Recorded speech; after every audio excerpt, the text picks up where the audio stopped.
Hello and good morning and welcome to Homestead Happenings. I'm out here in our gazebo and today let's talk livestock. The livestock we have, the livestock we want to have, and what it means to raise livestock on a homestead. You might be able to see over my shoulder our chickens. When we started homesteading and moved down here and got our property and got moved on, we knew that livestock was going to be a big part of our homesteading process, and the gateway to homesteading is always chickens. So we had ordered a bunch of chickens. We ordered our laying birds. You can hear Albert in the background.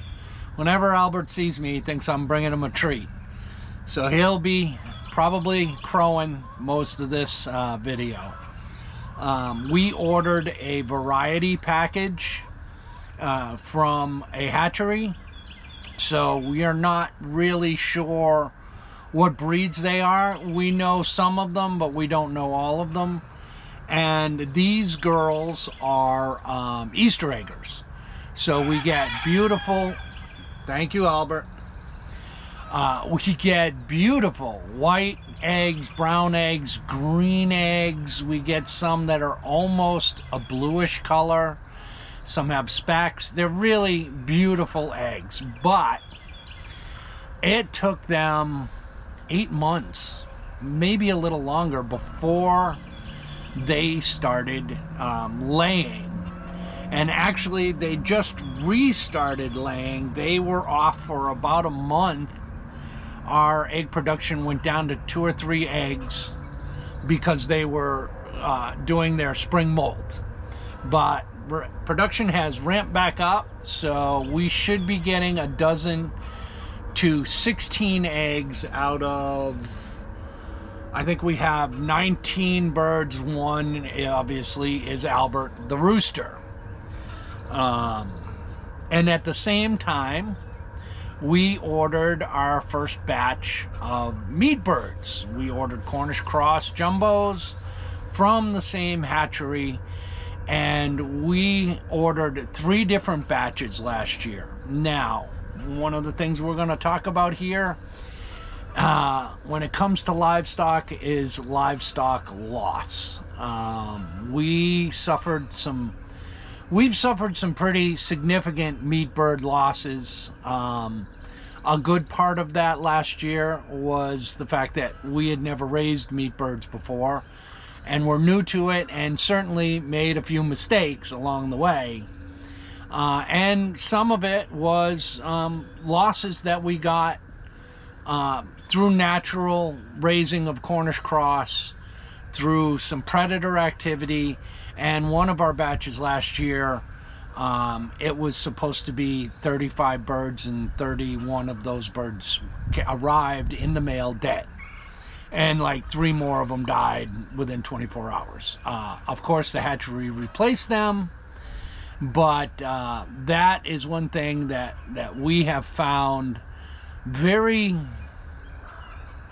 difficult to accept, those kind of losses. And actually our first batch of meat birds that we ordered this year, we shared that order with our friends Jason and Tara over at White Rock, and their birds that went over there did just fine, and they're all alive and doing fine. We ended up with like 7 birds lost in the first 24 to 48 hours, and the hatchery sent us 10 more birds. But we had a cold snap for 2 days. I mean, it wasn't horribly cold, but it was down, to 28 degrees. And believe it or not, guys, 14 of our birds died one night, and they all died in one corner of the brooder over by where their feed was. Now, all the rest of the birds that we had, they were underneath their heat plates. We run 2 separate heat plates in our brooders. Each heat plate will accommodate 25 to 30 birds, and we only had 40 birds in there at the time, and we were running 2 plates, so there was plenty of room for those birds under those heat plates. And the ones that were under the heat plates, they did just fine.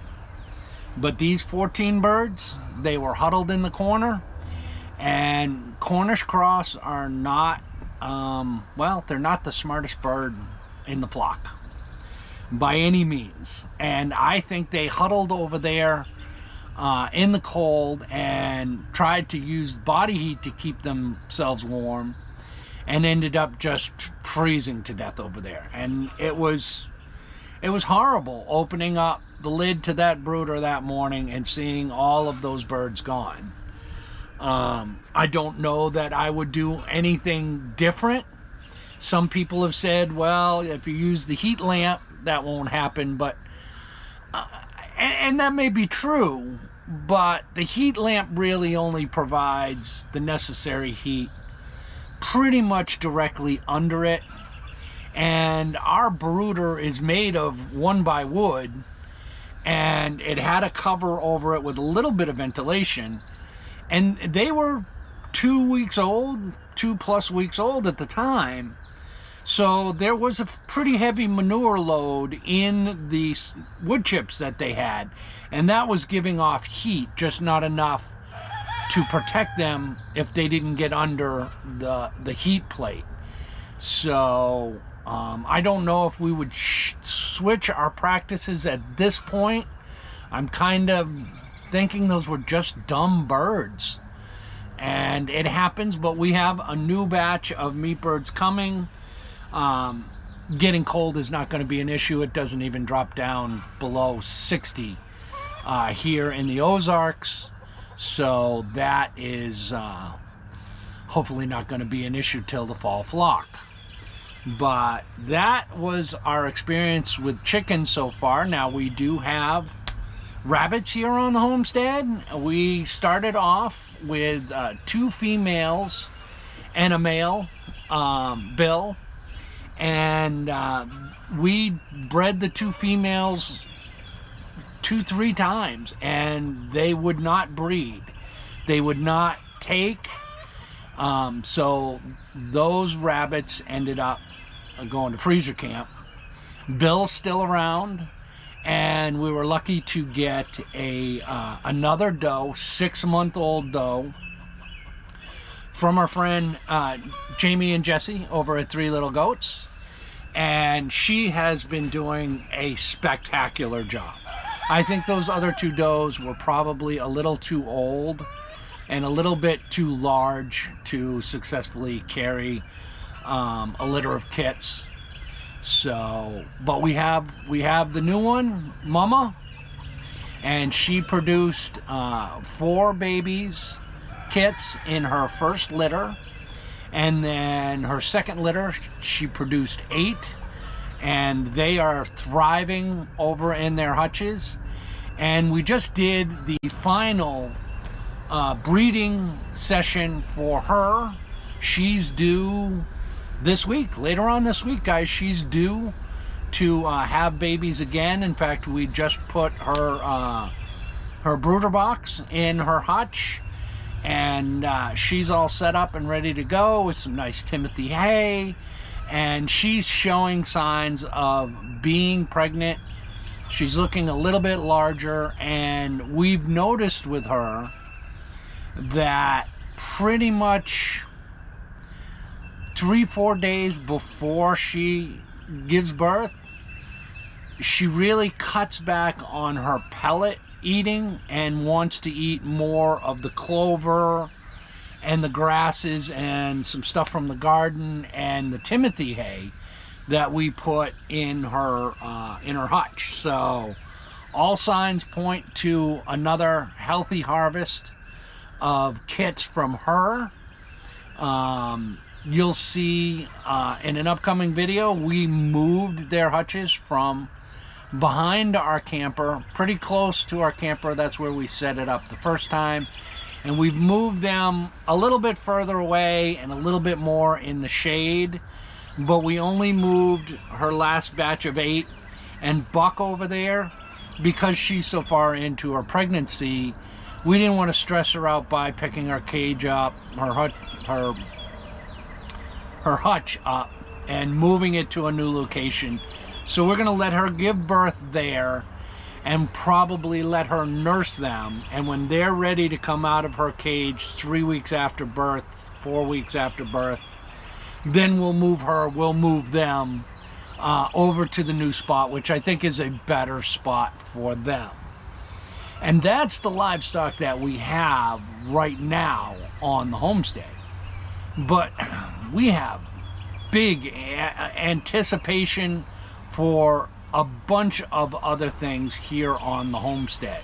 So I'm gonna pick you guys up and I'm gonna show you a little bit of what we're talking about. So let's come out here and I will show you what I'm talking about. Over here we have the house build, guys. I know, I'm working on it. We're getting on the house build. But back here, if you look, this whole section back here is a wooded area that we have, and that's about 2 acres, and it goes back about 75-100 yards before we hit the cattle ranch that's behind our property. So we're going to push this wooden section back probably another 50 feet to give us a little bit more room behind the house and along this setup, just in case, because we are in tornado country. That'll push those pines a little farther back. But then what we want to do is run some pigs through there. So not right behind the house, but probably behind the telephone pole. We will set up paddocks that will run back into the woods and square off, and we're going to run them all the way down this wooded section so that we can rotate pigs all the way through there and raise pigs in there. Now, we were hoping to get pigs this year, but it just isn't in the cards for us, guys. It's not something that we're ready to take on, and it's going to have to wait until spring. But we're probably not going to start off with pigs that were going to be breeder pigs. We'll probably do several years of feeder pigs just to get our infrastructure for those pigs exactly the way it needs to be and get a good handle on our livestock as far as pigs go and what they need to move forward. Because one of the things we have learned, and my arm's getting tired, guys. Whew. Hold on one second. I'm going to set you guys down. There we go. Whew. One of the things that we've learned is that you never know what you're going to run into with livestock until the livestock are actually on your farm or on your homestead. You can watch all the YouTube videos you want and read all the pamphlets and go to all the seminars. But until those little cluckers and squeakers and oinkers are on your property, you're never going to really understand what it takes to raise them. Because every breed is different, every flock is different, every pig is different, and they're going to react differently to the environment that you place them in. So we weren't ready for the pig operation over here yet. Now that's about 2 acres we have of wooded area back there. We have a lot of plans for that, and livestock is going to be a big part of it. But if you look, let me get you guys turned around, all the way back there, I don't know if you can see on camera, but that backwood line kind of turns and comes out this way. So over on this side, hang on guys, let me show you.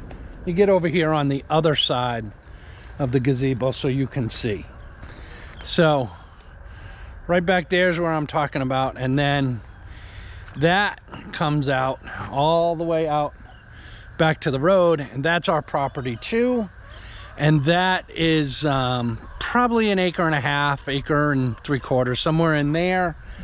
You can see my wood pile. On the other side of that wood pile, there's a natural little gully that rain runoff flows through. So it cuts the two parts of the property in half, kinda. So what we want to do over there is eventually we're hoping to put in a berry orchard over there.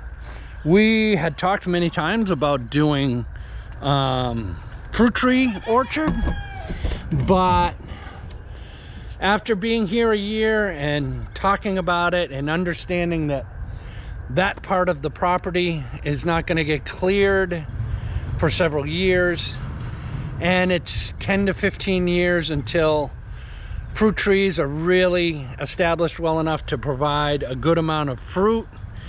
And frankly, me and Missy's age, were we going to be in a position where we wanted to be up in pear trees and up in apple trees at that age? And we decided no, that was probably not the best option for us. So we are going to put in berries. We're planning on raspberries, blackberries, strawberries, blueberries, all kinds of different berries back there.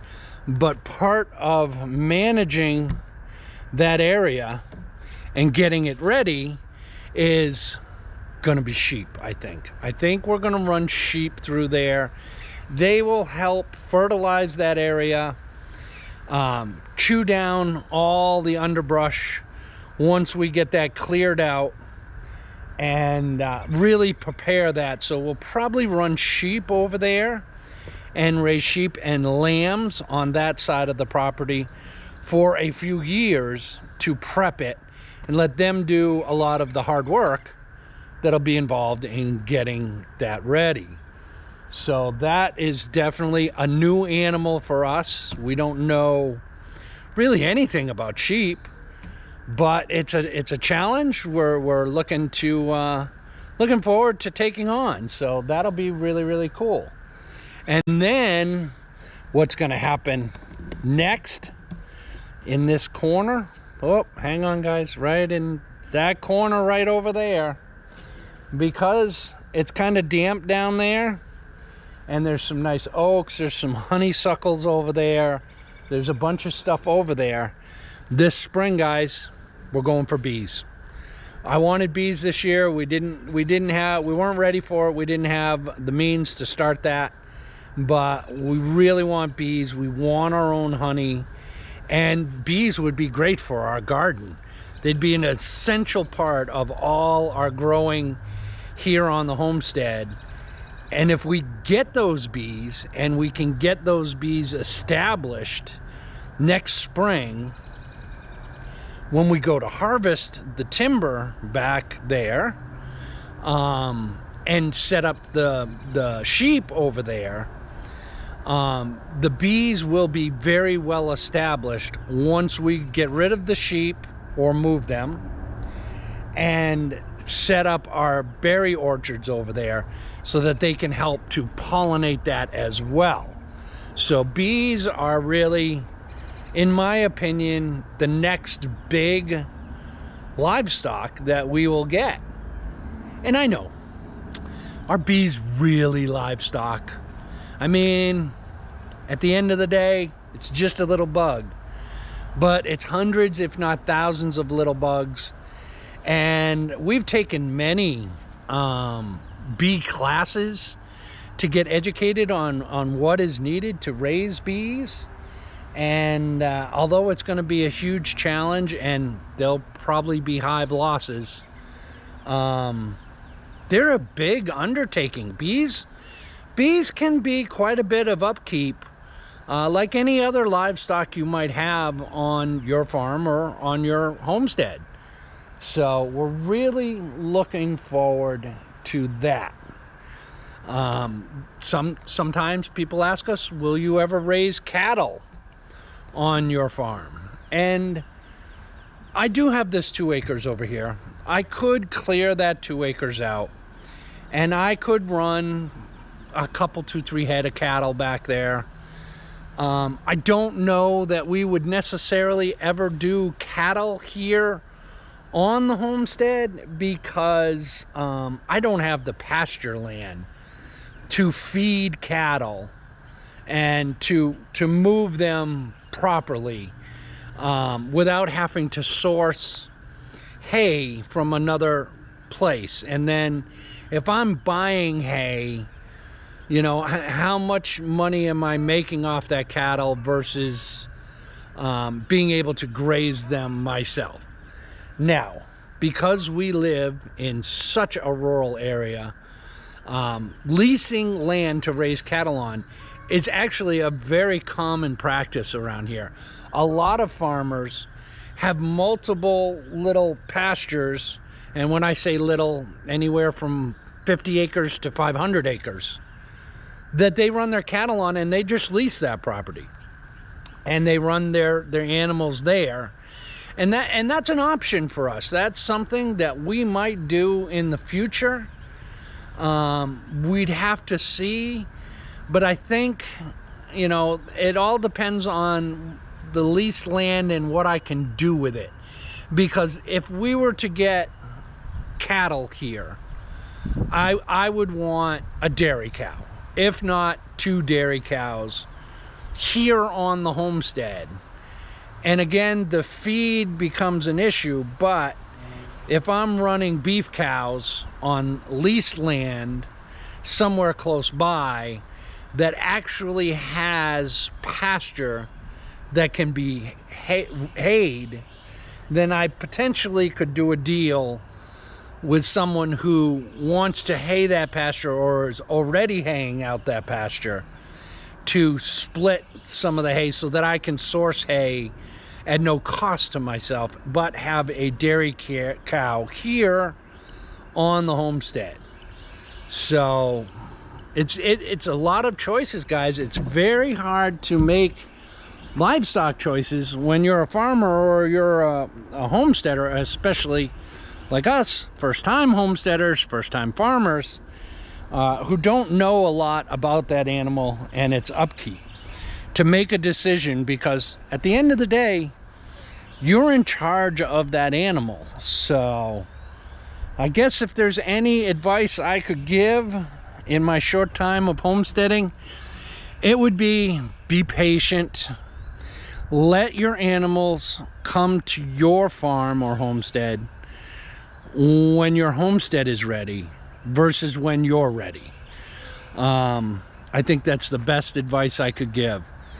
Thanks for hanging out with us here at Homestead Happenings. We'll see you on the next one. Bye.